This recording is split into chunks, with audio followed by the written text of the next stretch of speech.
El retraso en la llegada de los billetes de 500 bolívares generó conflictos en el país. El 7 de diciembre fue el día escogido por el Banco Central de Venezuela para presentar el nuevo cono monetario que entraría en circulación a partir del 15 de diciembre. El presidente del ente emisor, Nelson Merentes, ofreció detalles de 6 billetes y 3 monedas que sustituyen a la familia de billetes que oscila entre 2 y 100 bolívares. En el lado izquierdo, así visto de frente, en la figura que aparece ahí de nuestro Francisco de Miranda, por el lado, así de frente, el lado izquierdo, usted con el dedo, de forma del tacto, usted puede ver, ahí van a ver unos circulitos, y esos circulitos le van a decir cuál es la valorización del billete correspondiente que tiene en la mano. El presidente del Banco Central de Venezuela informó que los billetes de 5, 10, 20, 50 y 100 bolívares continuarían en circulación hasta que el ente emisor los retirara del mercado por deterioro. Sin embargo, a la semana siguiente, el 11 de diciembre, el presidente Nicolás Maduro ordenó sacar de circulación los billetes de 100 bolívares, alegando la extracción masiva y reiterada de papel moneda venezolano a través de Colombia. He decidido sacar de circulación los billetes de 100 bolívares en las próximas 72 horas y dar un plazo prudente para que quienes posean billetes de 100 bolívares lo declaren ante la banca pública y ante el Banco Central de Venezuela. Durante 3 días, el sistema financiero colapsó ante la entrega de los billetes y posteriormente las colas se mudaron a las sedes del Banco Central, donde se realizaría el canje.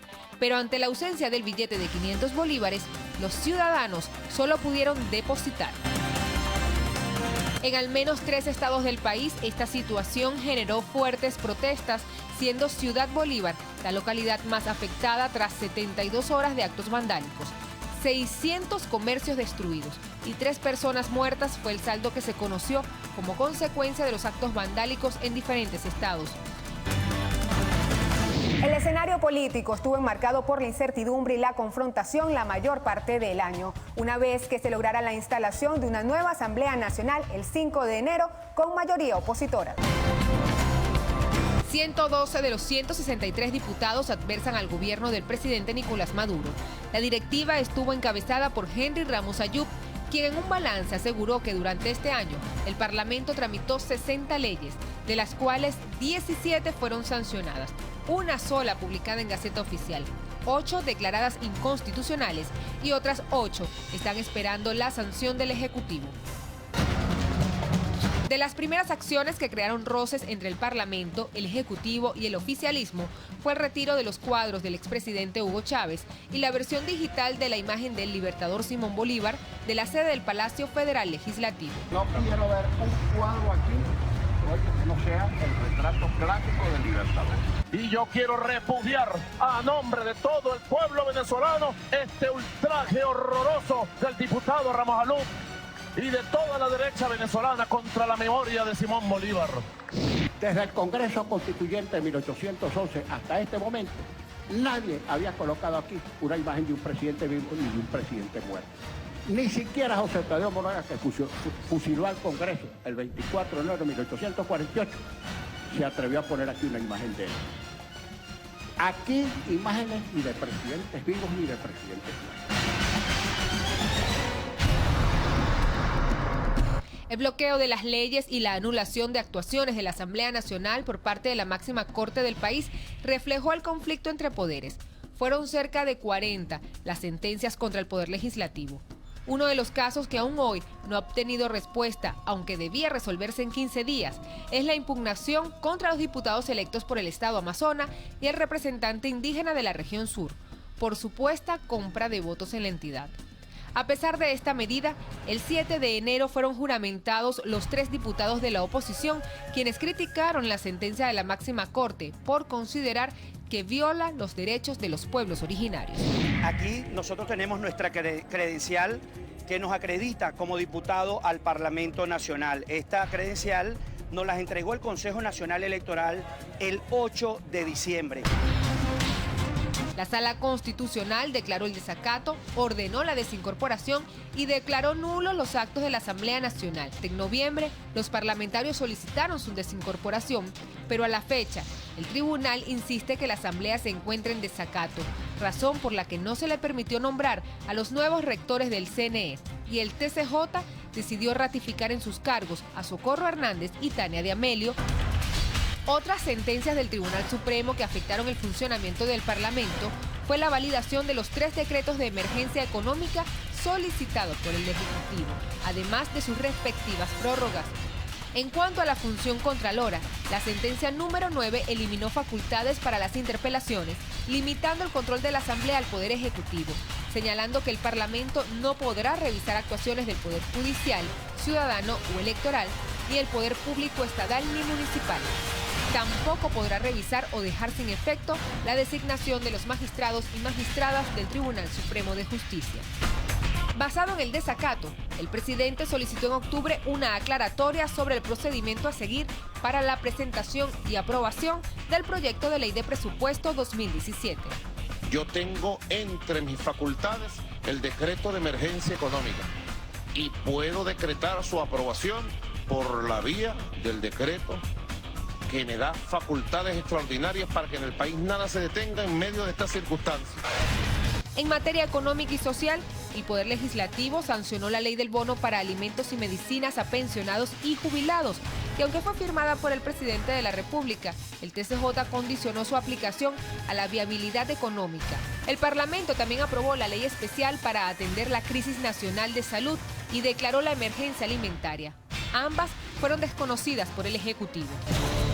Y para la activación del cambio político en el país, la oposición aprobó en primera discusión una enmienda constitucional para reducir el periodo presidencial de 6 a 4 años y eliminar la reelección indefinida, pero fue frenada por el Tribunal Supremo, ente que también suspendió el proceso de activación del referendo revocatorio que fue solicitado al CNE por la oposición en el mes de abril.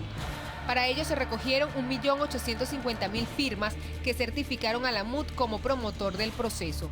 Dado que las rúbricas se consignaron en mayo, esperaban recabar el 20% y celebrar el revocatorio entre septiembre y octubre, pero el CNE decidió abrir un proceso de validación, además de ampliar los lapsos de cada proceso.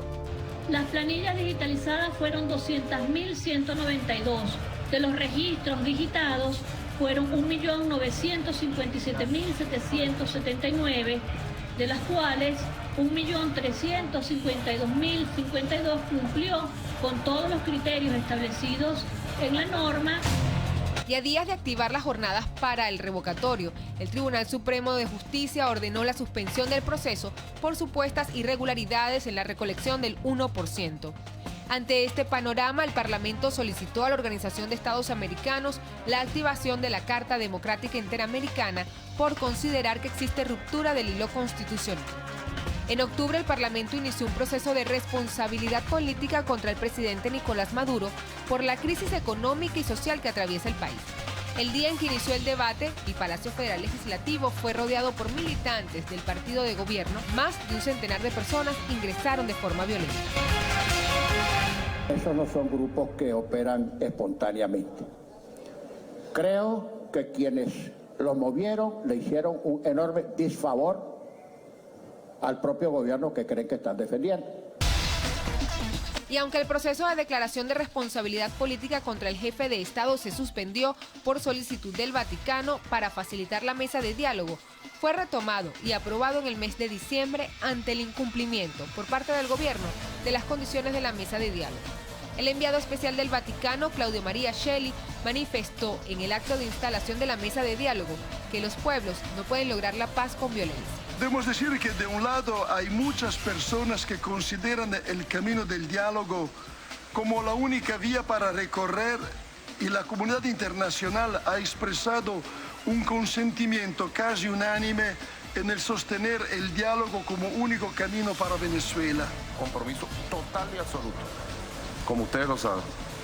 Y a la MUD le tiendo la mano Estamos aquí para reclamar gestos concretos y entre esos gestos concretos hemos demandado, entre otros, el que se produzcan liberaciones de presos políticos. Estamos acá también para exigir la solución electoral a la crisis venezolana. La tensión política en el país se mantiene. El 5 de enero está prevista la renovación de las autoridades del Parlamento, cuya presidencia, por acuerdo de la MUD, recaería en el partido Primero Justicia. Sin embargo, el oficialismo advierte que no habrá una nueva junta directiva ante el desacato de la Asamblea. Así que el 2017 iniciará como empezó, con una confrontación entre gobierno y oposición. En la próxima parte le estaremos contando cuáles fueron los sucesos más importantes que mancharon de sangre las calles de Venezuela durante este 2016. No se aparte.